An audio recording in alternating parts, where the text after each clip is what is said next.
네, 정부가 2025년까지 서울에 32만 가구를 더 짓기로 했습니다.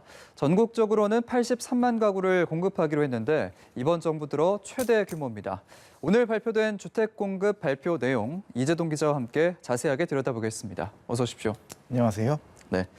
자, 서울에 32만 가구를 더 짓는다. 이렇게 숫자로 들었을 땐 얼마나 많은 규모인지 모르겠는데 구체적으로 어느 정도인 겁니까? 네, 이렇게 생각하시면 될 것 같습니다. 서울 인근의 분당 신도시가 지금 주택이 약 10만 가구 정도 되거든요. 그러니까 서울 안에 분당 신도시 3개 규모의 주택이 공급이 된다는 거고, 예. 또 서울 강남구, 서초구, 송파구 이렇게 강남 3구에 있는 주택이 또 32만 가구 정도 된다고 하니까요. 그만큼의 주택이 서울에서만 새로 공급이 된다는 겁니다. 문재인 대통령이 지난 신년 기자회견에서 특단의 대책이라는 표현을 쓰면서 시장이 예상하는 수준을 훨씬 뛰어넘는 수준이 될 것이다. 국민들의 불안을 일거에 해소할 것이다. 이렇게 예고를 했었는데 일단 공급 물량만 보면은 확실히 시장의 예상을 뛰어넘은 건 분명한 것 같고요. 예. 오늘 홍남기 부총리는 공급 쇼크라는 표현까지 썼습니다. 그만큼 주택 시장의 안정세를 자신하고 있다는 얘기겠죠. 예. 그 정도의 물량이라면 서울에 새로 들어설 땅이 없을 것 같은데 어떤 방식으로 공급이 되는 겁니까? 그렇죠. 사실 서울 도심안에서는 새로 집을 더 지을 수 있는 땅이 거의 남아있지 않은 상황입니다. 그렇죠.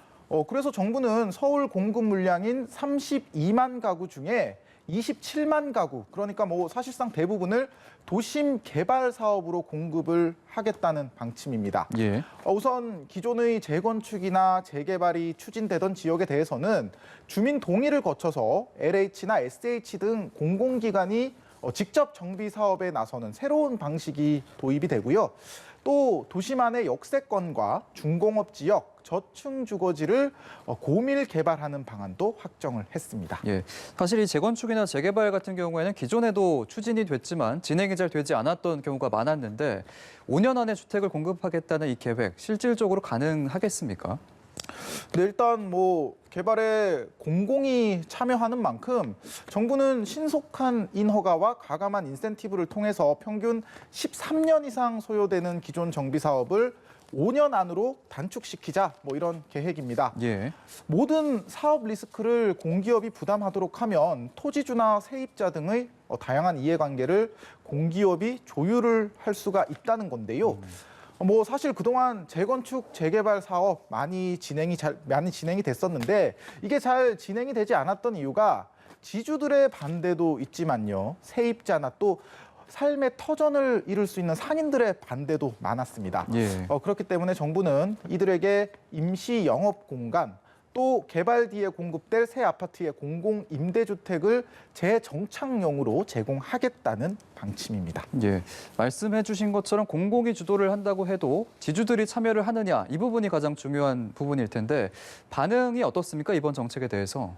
네, 오늘 오전에 주택 공급 대책이 발표가 되고 저희 취재진이 현재 정비 사업을 추진하고 있는 곳들을 한번 돌아봤는데요. 예. 일단 반응은 대체적으로는 긍정적이었습니다.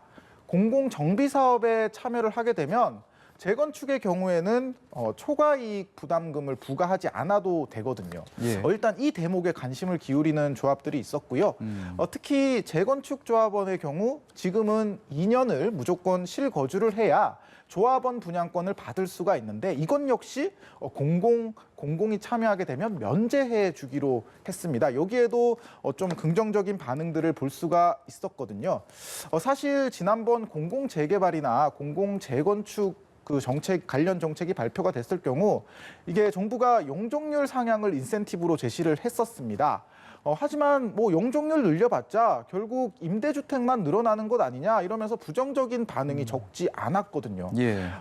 이처럼 확실한 인센티브가 있고 개발 속도까지 빠르다면 이번에는 공공 방식을 원하는 재건축 단지들 상당수 있을 수가 있다는 반응들이 있었습니다. 예.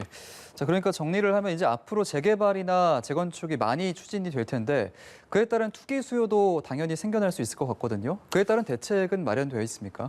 네, 사실 정부가 우려하는 부분도 방금 앵커께서 지적하신 그 부분입니다. 예. 전국에 이렇게 많은 주택이 공급이 되면 부동산 개발 붐이 일어나서 주택 시장이 더욱 가열되는 거 아니냐 이런 우려가 있거든요. 예. 오늘 공급 대책을 발표하면서 정부는 강력한 투기 방지 대책을 시행하겠다고 강조를 했는데요.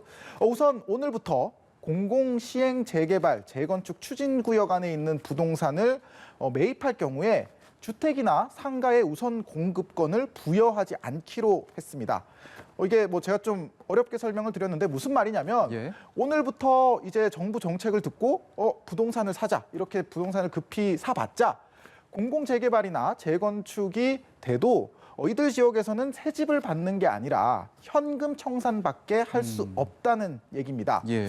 또 우선 공급권은 1세대 1주택 공급 원칙으로 운영되기 때문에 이미 그 개발 구역 안에 여러 채의 집을 가지고 있더라도 새 집은 한 채밖에 받을 수가 없다고 합니다. 또 사업 예정 구역은 즉시 토지거래 허가 구역으로 지정이 돼서 실거주나 실경영 목적 외에는 부동산 매입을 제한하기로 했습니다. 예, 그렇군요.